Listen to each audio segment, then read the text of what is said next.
systemic therapy, which probably is quite necessary and essential because sadly many patients will present with metastatic disease, and sadly many patients, as we just heard, will progress or recur.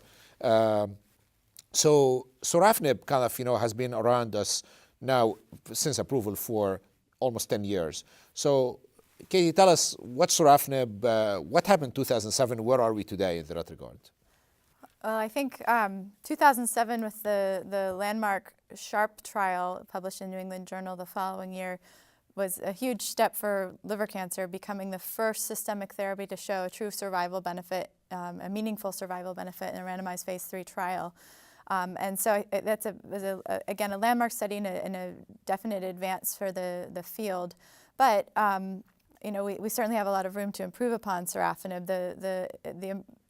In a child PUA fit liver population, the median survival with sorafenib is 10.7 months compared to 7.9 months with placebo, which was highly statistically significant. We generally move to sorafenib after liver-directed therapy or up front, depending on the extent of disease. So patients with extensive metastatic disease would be somebody that we would initially treat with sorafenib. Or people after liver-directed therapy, they become untreatable due to too many tumors within the liver, signs of toxicity on liver-directed therapy, or lack of response to liver-directed therapy if we're not seeing a benefit from arterial therapies or radiation. So that's generally the population we look to sorafenib. And again, it has been a meaningful improvement over the prior therapies, but we're in great need for second-line treatments after progression. Sure. So sorafenib obviously kind of set the stage after many years where we're really at least looking for a standard of care.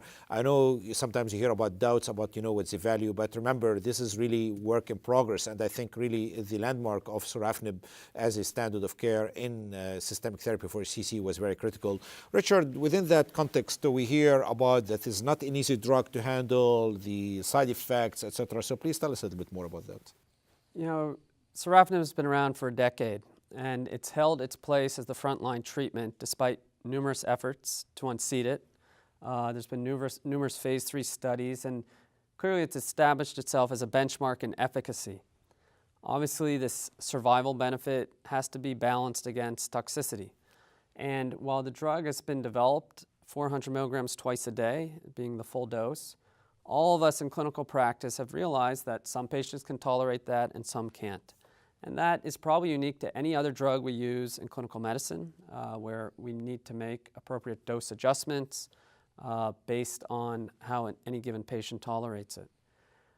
The toxicities are very predictable, the most common being hand-foot skin reaction and GI toxicity, specifically diarrhea being most concerning. And both of those can generally be easily managed. Skin toxicity being managed with urea-based creams, either prophylactically, as there was a study in JCO that showed that helps alleviate that prophylactically, and also educating patients to have Imodium and to call. I think it's very important that we see patients. It is an oral drug, but it's not chemotherapy, it's a biologic, but we still need to see patients on a regular basis. I know in my practice, I will generally start a patient on 400 twice a day or 400 q-day with the plan to escalate quickly if they're tolerating it. The distinction between those really is somewhat of an experience. If a patient is very robust, has good liver reserve, and no comorbidities, I really have no reservations about starting 400 BID. However, if they have any of those negative criteria, comorbidities, less performance status, I might start a little slower and escalate. But regardless of the dose, I see them back within 10 to 14 days because I think early intervention to mitigate toxicities is key to keeping them on the drug. And to your point about, I think any individual practitioner might have limited experience if they don't see a large number of patients with HCC, unlike most of us on the panel. But in reality, I think it's single-digit patients numbers that are unable to tolerate some dose. And the dose reductions that have been studied is going from 400 BID to 400 q-day to even 400 QOD every other day, where I have a number of patients who have been on for a very long time at that dose, and it's just what works for them and reacting to their toxicities.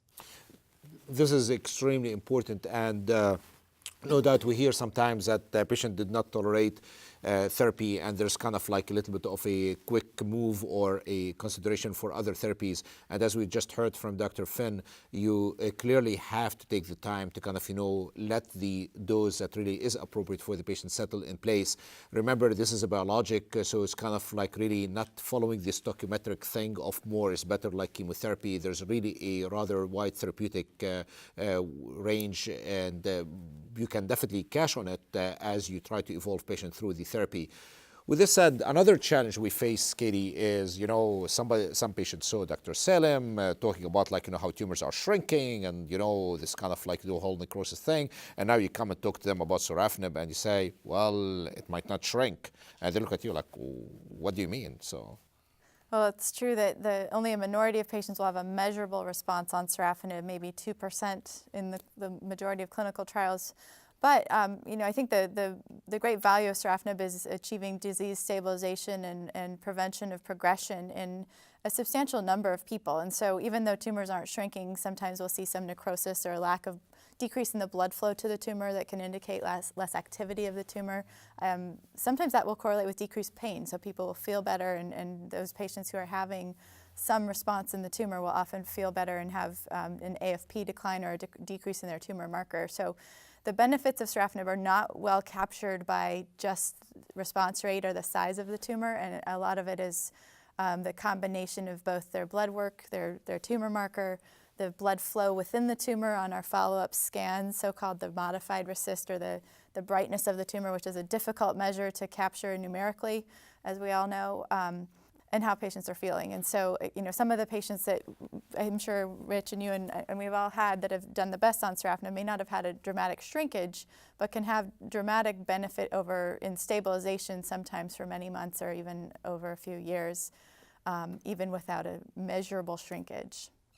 I totally agree. Actually, an anecdote on that from the JCO paper that we published on the phase 2 trial for sorafenib. Actually, we have beautiful pictures of CT scans of the patient who was on the study with, what appears to be, as we just heard from Dr. Kelley, a reduced blood flow and what appears to be a necrosis, which was commensurate in that specific patient with reduction of pain almost to nil without any need for narcotics. In addition to that, also with a reduction of the alpha-fetoprotein, even though we're not necessarily implying here that it is a validated marker. So it's very important to look at the scans, talk to your radiologist, explain that you're using a certain therapy that not necessarily will shrink tumors, to kind of appreciate those kind of other effects that sorafenib might impact.